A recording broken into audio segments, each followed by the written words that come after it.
What's up, everybody? Matt Dayton, Cornerstone Real Estate. This is the Ski Summit Real Estate Show. I'm your host. Joining me today is my producer, live stream editor, Benji with Benji Does. Benji, thanks for being here. Thanks for having me. And I am not in Colorado. We had 6 inches of snow last night, so I have escaped to warmer weather. April is a tough time to be in the mountains. So anyway, feel free to chime in with any questions on the chat while we're going. But Benji, what do we got starting out for us today? So today we've got local news first, and this gets into everything else, but we'll start here. This is funny though. So how much home can you buy for $200,000 in Colorado? But what do you think, man? Think you can get much home in Colorado for 200 grand? No, just from what we've been looking at, you cannot get a home for 200 grand. And here's the article. Sorry about that. Yeah, no worries. So interesting article, talks a bit about what we've seen just in appreciation, affordability. Can't buy a home for 200,000 in Colorado. I take that back. There are places in Colorado, not where we are. If you want to be in a place in Colorado where you might want to be, then probably not. If you want to be in a place in Colorado that might be out in the boonies and you don't like people or neighbors, then you can find a house for 200 grand. But in general, what this does show is just the affordability of homes with interest rates and appreciation, all that. So, but it's an excellent segue into what we're kind of looking at today with what we were talking about with affordability on properties and whether you should look at properties that are deed restricted or not deed restricted. So, roll that bit. Let's see. We're going to go into a little bit on deed restricted properties. Benji, what were you asking me about deed restricted properties earlier? You were asking some questions about what they are, and you were curious. That was something new you hadn't heard about before. Yeah, I'm a creative, so math and numbers are not my game. And I don't say that as this like tactic to throw people off. I genuinely am not good with numbers.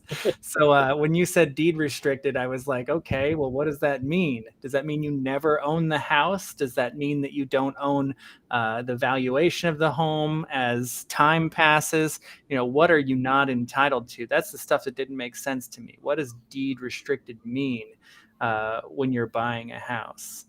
Yeah, no, so it's a little confusing because they created these deed restricted properties to create opportunities for homeowners, local homeowners, our workforce that keeps the community going to own properties. So it's a good thing in a lot of ways, but it also, just like the word restricted, it is restrictive. So you need to balance out what's the right fit for you. And does it mean putting a roof over your head and gaining equity versus just renting? That's a good thing. But the trade-off is, what are you trading for comfort versus your appreciation gains and your wealth? So I had some fun. Let's go back into, so the deed restriction means first level deed restriction in Summit County is generally that you have to live and work in the county 30 or more hours a week. So you have to work 30 more hours a week to qualify for this housing that is less expensive. The next level is that you have to put a cap on appreciation. So this property that I saw this week that somebody was asking me about has a 2.5% appreciation cap. The next level beyond that is that you can't make more than a certain percentage of the area median income. So those are the 3 levels. So this one we're looking at says that you can only have a 2.5% appreciation cap. So I was wondering, what happens if I buy that property, which is a 3-bedroom duplex with a garage? Great, that's nice comfort. Or for about the same price, maybe I buy a 1 to 2 bedroom condo, and now I've and no garage, so it's less comfort, but I'm going to get that appreciation. So, Benji, I you can and I were talking about Chat GPT. What is Chat GPT? Yeah. So ChatGPT is what they call a large language model. And these large language models can speak the way you and I are speaking to each other and understand with great amount of nuance what we are talking about. And it's got access to great swath of data. It was given all access of the internet up to like I think the year 2021.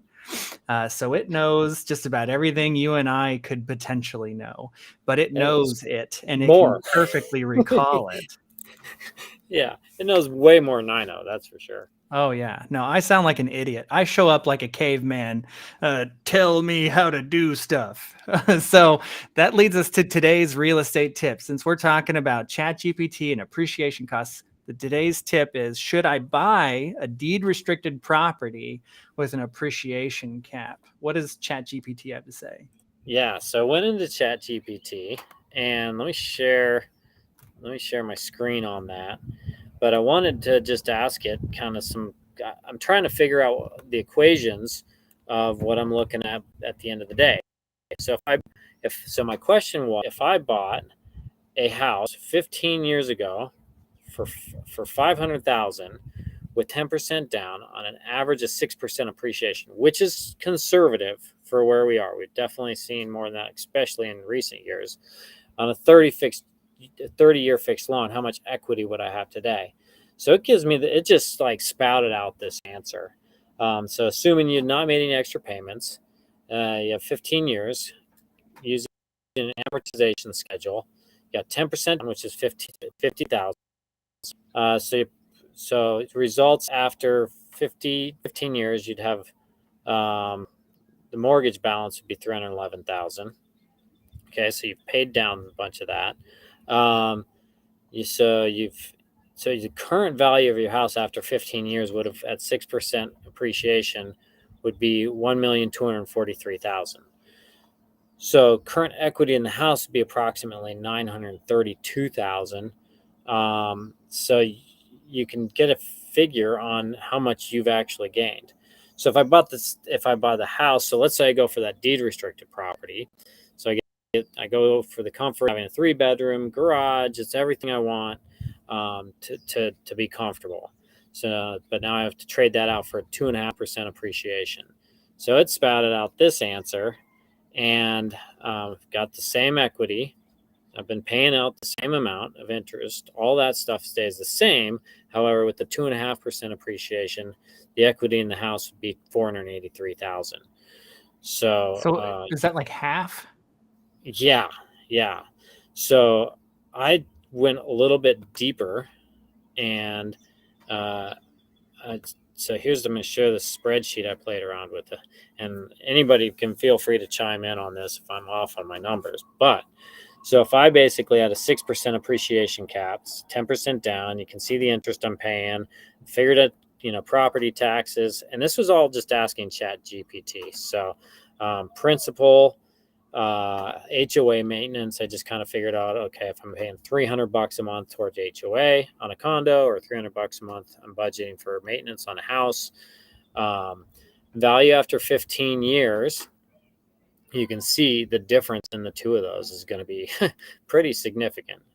And then I got my taxes. If I've saved the money I've saved in taxes, because when you're paying interest on a property, you're going to be able to write off your taxes.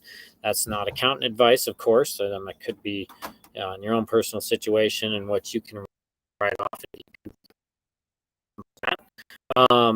And I invested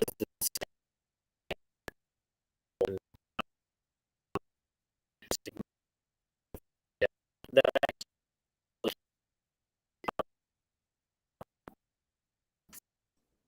much percent appreciation. That I thought was pretty telling. So you have to ask yourself on these deed restricted type properties, and when you're looking at investing up here, even if you're looking at investing here in Summit County, not where I am, but or versus investing in someplace else that doesn't do as much appreciation, you may not, maybe you're not getting the cash flow back or something. When you look at that appreciation over those years and that compounding, it makes a pretty big difference. So I have one more question now. Okay. When you are doing deed restricted property, when you're buying one of those and they say that you need to have so many hours worked there, do they tell you what kind of jobs you're supposed to have as well? Or what does that look like? Yeah, no, that's a good question. So, can you work remotely is the question. So that one, it has to be a business based in Summit County. So you'd have to have, like, the business needs to be based in the area. But outside of that, no, I mean, you can have a variety of stuff. So just about any of the jobs from executive down to a sweeper, I can have any of those jobs as long as I get approved for the deed thing and I'm working 30 as long as hours. it's a locally based business, you can do it. If you're working, So it's not the type of business or the type of title or job or anything like that. not that I'm aware of that It's there's any local. restrictions. Yeah. So, Okay. no, that's a good question though. So let's get into the question of the day. Da, da, da. What's the best place to watch a sunset? Now, what is this, just in your opinion, or let me know? This is factual. We not from ChatGPT. This was boots on the ground, going around, watching the sunset. Maybe I can tell you my best bets because I don't want you to bear when I get there. Yeah, don't want you there. What are you doing here, Chris? No, it's my best spot. No, one of the best places, easy to access. I drive by it every day. Is Sapphire Point on Swan Mountain Road. So you're overlooking Lake Dillon. You got Peak One. You got Buffalo Mountain in the background. Just a pretty awesome spot to watch. Sapphire Point Road, East and Breckenridge. Best place for sunset. Okay. I think the best place for a sunset is Phoenix, Arizona. And that's not a lie. And that's coming from a guy that's been all over the planet as well. So Arizona, go ahead. Incredible sunsets. Yeah. Oh, yeah.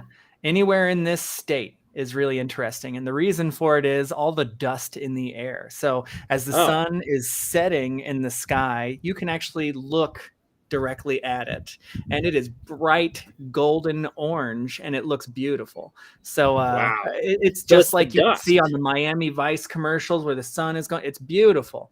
And it's just because we have so much crap in the air. So we have smog, and then we've also got dust in the air, and just that bends and refracts the light enough that you can actually look at the sun as it's going down. It's going to hurt, but it looks beautiful. It looks like a perfect sphere in the sky. So lots of crap in the air equals good sunset.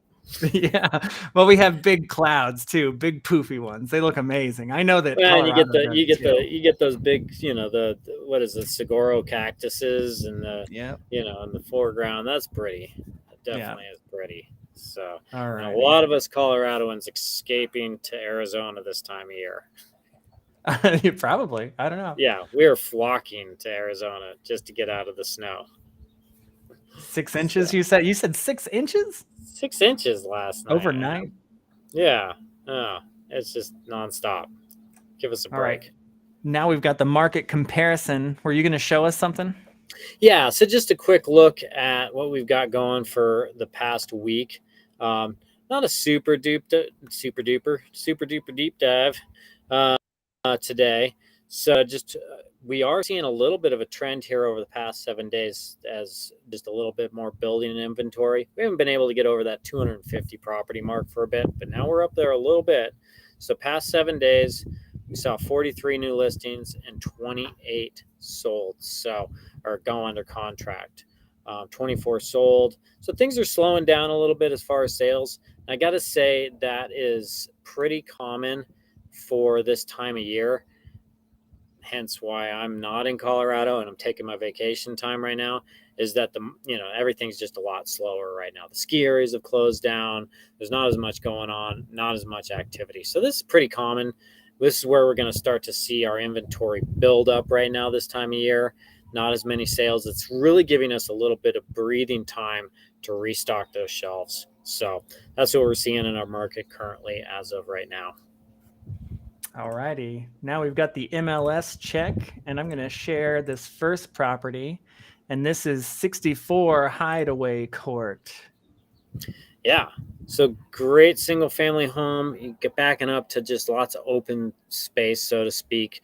This is in Summit Cove, full market value, so not a deed restricted property. Just great access to trails out the back door, hop on some great mountain biking trails, some backcountry ski trails. Really enjoy those. And I thought it was a pretty sharp looking log home. Decent price per square foot, and lots of good space. So I thought that one was worth checking out. Seemed like one that should sell good value, coming in at $583 a square foot. So that's $538 a square foot. So pretty good value on that guy, and great location. Yeah, it looks nice. I like that. Do these kinds of houses really like breathe? Like, somebody told me that if you buy a house, a cabin like that they really do creak and make noise and stuff like that. Oh yeah, your logs are going to be twisting, popping. You're always, they're going to be talking to you. I actually got to work a lot with logs when so my dad bought a log lathe back in 2000. So we started this thing in like 2005. Mm-hmm. And so it was this lathe that would actually just turn the logs, like you corn skewer a log, it would spin it. And you had these blades that would make them into round logs, put the notch, the cope, and everything in them. But some of the things I learned through this, one, a log home is going to last forever if you take good care of it. If you keep the logs treated, you take good care of it. There's churches in Norway that are made out of logs that are over 1,000 years old. Oh, wow. But there are certain things about logs that are going to have their uniqueness, and one of the things is that a log home talks to you a little bit more, especially a newer log home, because logs are going to twist, they're going to crack, they're going to check. So being that solid log, as it dries, the exterior of the log is going to have more shrinking effect than the interior, so they're going to be a little bit noisier. Oh, crazy. So here is 22864 US Highway 6, number 12. This is a condo? Yeah, so this is going to be a 2-bedroom condo, walkability to slopes in Keystone, rentable, super rentable. And that's what a lot of people are looking for when they come up here, is what can I buy that I'm going to be able to use? I'm going to be able to go skiing, enjoy everything I want to do, but I can have somebody else help me cover all the expenses of ownership. You're not going to put 20% down in cash flow on something like this. It's just that doesn't work out with that on the math. But you really got a fun place you can use, and you're cutting down on how much it costs you just by being able to short-term rent it, which brings in quite a bit of revenue. So probably I'd say 40, 50 grand on something like this is going to be a realistic expectation more. For short-term rentals a year. It's interesting. It's going to be easy. So this is like a top floor apartment, and I only asked that because like it has vaulted ceilings. Is that right? Yeah, it's going to be. Or I said apartment. It's a condo, huh? Condo, yep, condo. Yeah, what were we talking about? Apartments? Shouldn't you be apart, not together? Yeah, they really should be. Apartments. Who misnomers that? Yeah. All right. Driveway. Here's my next one. 13. Okay, so here's an example. Through this area, this is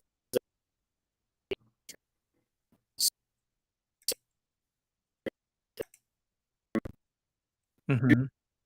You get for around 500,000. This is going to be restricted property.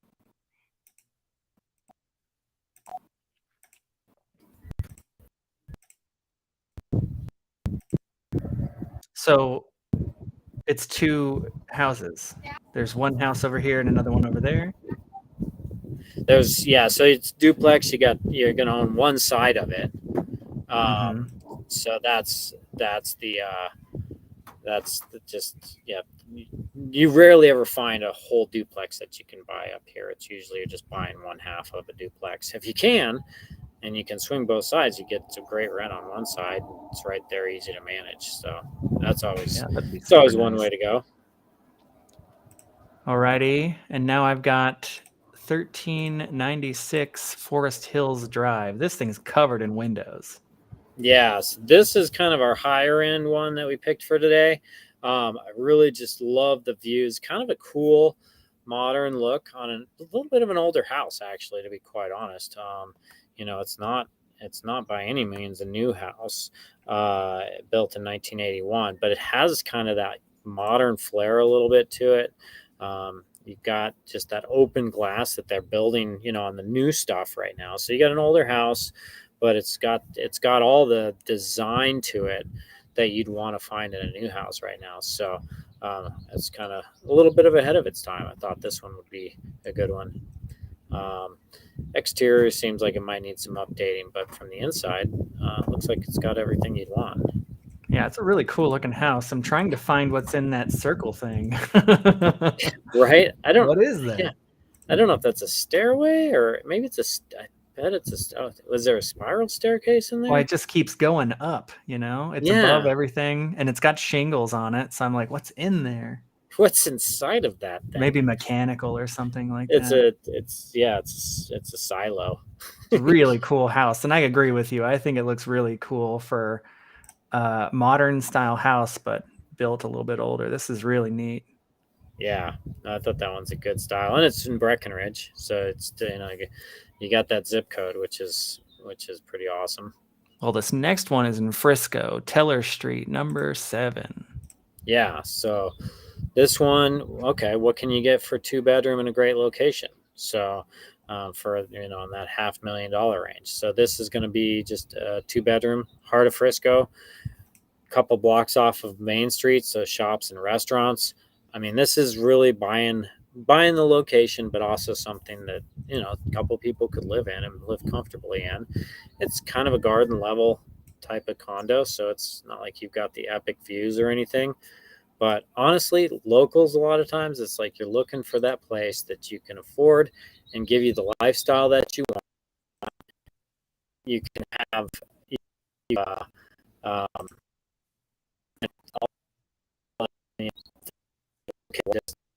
so yeah, it's pretty cool. Well, that's all of them. Being distracted, my daughter was showing me a lizard. Jumps on you midstream. But yeah, Matt, I didn't know you could scream that high. It's a whole other octave. As a spider, you might hear some octaves. Oh, brother, I'm burning down that house if there's a spider. Oh man, there's some big ones here. So anyway, awesome. Thanks so much for joining us. It's been the Ski Summit Real Estate Show. Please feel free to shout out with any questions or comments in the chat. Appreciate you watching and being a part of this. Love to see you next week. And otherwise, we'll hope to see you in the mountains soon. Benji, thanks so much.